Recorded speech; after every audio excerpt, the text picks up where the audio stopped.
Dear Mr. Divam Kapoor, please tell us about your spiritual journey and how you joined to the Art of Living movement. What contributed to this decision? So, when I was very young, I always had these big questions in my mind. What is the purpose of my life? What is the purpose of human race? What are we doing hanging on this ball in space? And these questions allowed me to really ponder, do my research and all of that. And then eventually my mother asked me to join this workshop. My Masi, my aunt, asked me to start meditation, and I experienced all of that. But then finally my friend's mother invited me to do the Art of Living Happiness program, where there is meditation, breath work. There's a very powerful breathing technique called Sudarshan Kriya. So that breathing technique, then I rejected her. I said that I'm very young, these things should be done for when you're very old, then it's of value. Next time she invited me for this happiness program by the Art of Living, and I told her that I'm already happy, I don't need anything to be more happy. She invited me again, that it will really help my personal and professional relationships. It will really help me be more productive in my work life and create a work-life balance. But again, I said no to her, saying that her own son or many of my friends, I was guiding back in the day. And I was helping them in their relationships and all of that. But one thing that really touched my heart was that she never gave up. Every time she invited me with the same smile, with the same commitment, with the same genuinity.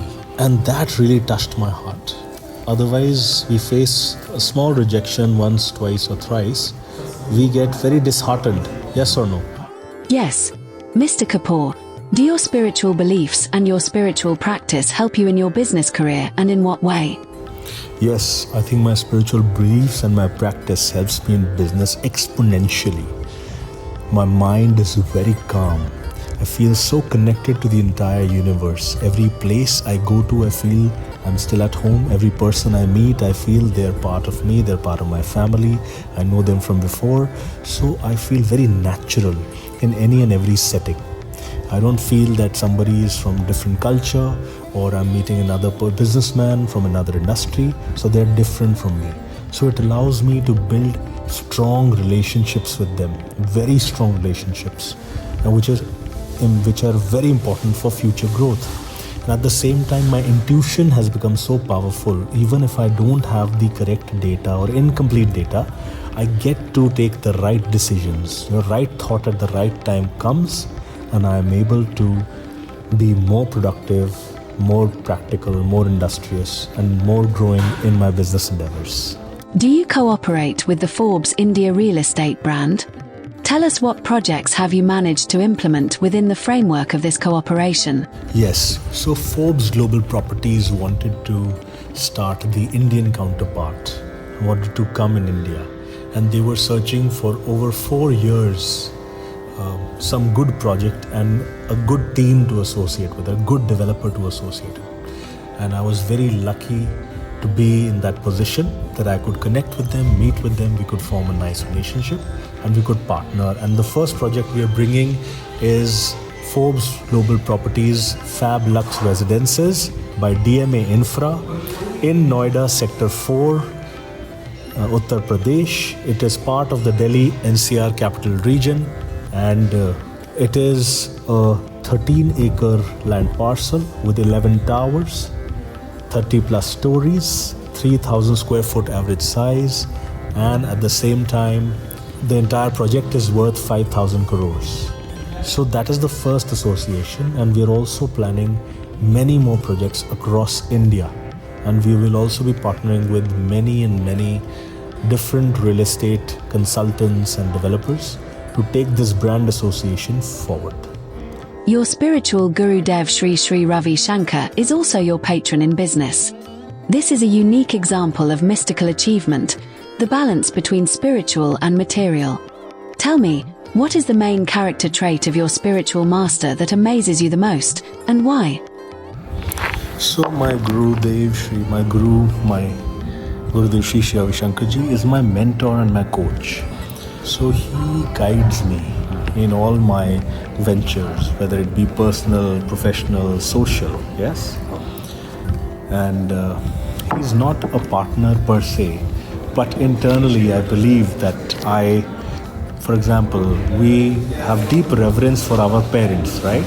We want to build something, do something, and donate something for our parents. Similarly, for my guru, I have the same feeling. He's also like a father to me, like a parent to me, like a guardian to me, right? So thereby, in my reverence towards him, whatever I do, I wish to contribute to his organization. I wish to contribute to progress his knowledge, his wisdom, all these tools and techniques, Sudarshan Kriya, so that more and more people experience what I have experienced, which is absolute joy, enthusiasm, confidence, happiness, clarity, and peace from within. And I feel that is the way we will achieve world peace, through inner peace. So I deeply consider him as my partner in the business internally. Otherwise, I can never, give him or offer him anything that will satisfy or, be enough in return to what he has really done for me in my life and so many millions of people. So as a reverence, I consider that, and thereby I follow human values, I follow ethics in business, making sure that we create socially responsible businesses, we create sustainable developments, we create wellness communities and smart cities, we create communities and do business in a way which progresses humanity into bringing people together and not create pollution and not create stress.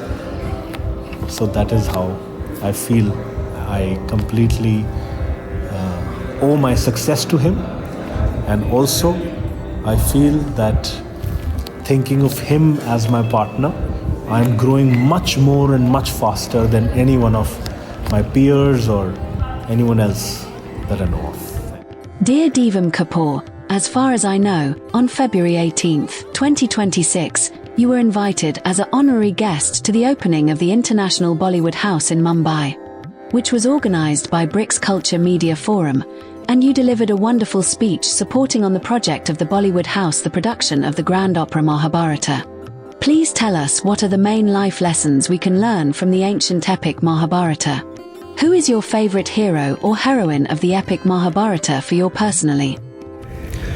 So my favorite character from Mahabharata is none other than Krishna, because Krishna was always on the side of good, on the side of right, on the side of righteousness, on the side of upliftment of entire humanity. Yet, being on the side of good, on the side of right and righteousness, he was still very skillful. He was still very careful. He was still very sincere. And he made sure that everybody felt as if he is with them. And he was with them. He was equally known and equally part of everyone's family. Both Pandavas and Kauravas used to find him as part of his own family. They all used to respect him. They all used to think of him as their mentor, their teacher, their guru. And they all used to learn from him. Krishna showed us that despite whatever may be the circumstances on both sides of the war, still how can you make everybody feel that you are part of them? Because you are in one aspect, but when it comes to something right or wrong, which is in interest of the whole humanity, then obviously he has to make sure that humanity as a whole wins. So what I learned from Mahabharata is, in any business venture, in any social work, in any dialogue among diplomats, we have to create diplomacy. We have to create a common ground where everybody should feel that they are your own. And then one has to make sure that the right side or the right way works and functions. Usually when we tag someone as right, we automatically tag the other person as wrong.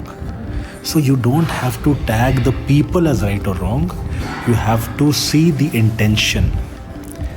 What is the intention? And you also have to see the work, the mission, the vision and the action, whether it is going to be beneficial for the human race in the coming future. Is it a long-term decision which may cause you a little pain in the beginning but may be absolutely best for you in the future?